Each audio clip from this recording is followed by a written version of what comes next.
All right, welcome back. Now let's do this example here. So again, look at this example. You always want to see if there's multiples here. So you can see that all of the coefficients of these two are the same except they have opposite signs. This is 1, -1. So these are all positive and these are all negative, right? So even the constants, right? So you can see the only difference between these two equations is a multiple of -1. Right? Also, if you look at these two equations, they're also multiples, right? So of a -2. So a multiple of, if you multiply this by -2, you get this equation. So they're definitely dependent, right? So let's see what happens. So again, we're going to set up our matrix. Okay, I'm going to write these out. So 1, 2, 3, 6. 1, 2, 3, 6. -1, 2, 3, so -1, -2, -3, -6. And then we got 2, 4, 6, 12. 2, 4, 6, and 12. All right, so there's our matrix.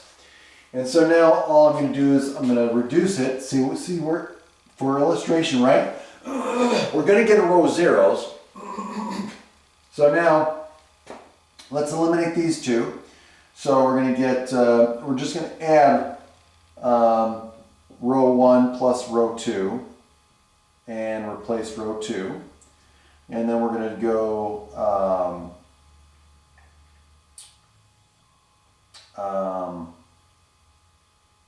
yeah, let's do -2 times row 1 plus row 3 and replace row 3. Okay, so that's going to get us. First row is going to stay the same. 1, 2, 3, 6. Okay. Second row is going to be, well, the second row is going to be zeros. Right?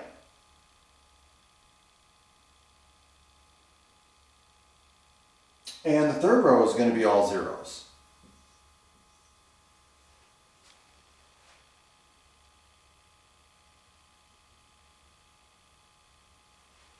And so what does this tell us? Well, this tells us that both y and z are going to be free.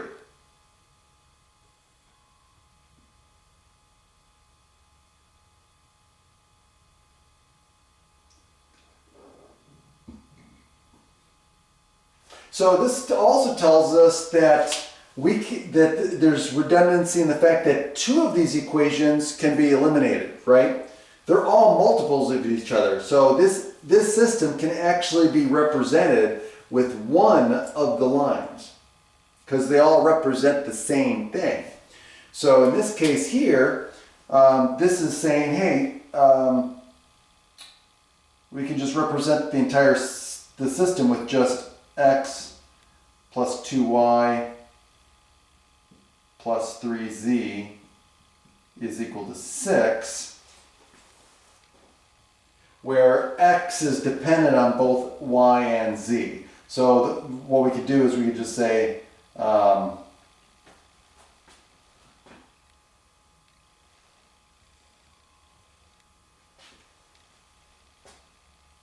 yeah, x equals -2y minus 3z plus 6, where y and z are any real number. Okay? I want to see how far they go into this.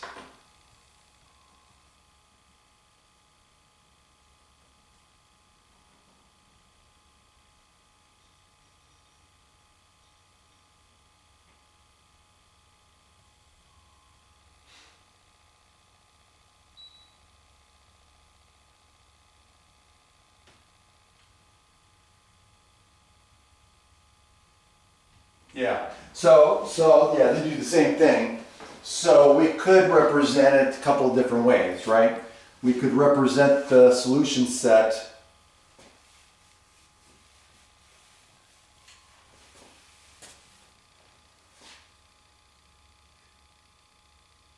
Yeah. Yeah, we could do, yeah, let me do it this way. So we could do it this way. We could say the set of all ordered triples, X, Y, and Z, such that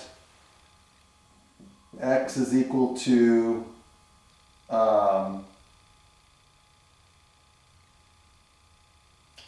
actually we could do it this way, because we could just write the rule. We could do such that X plus 2Y plus 3Z is equal to 6, and then comma Y is any real number, and comma Z is any real number. So we could write it that way.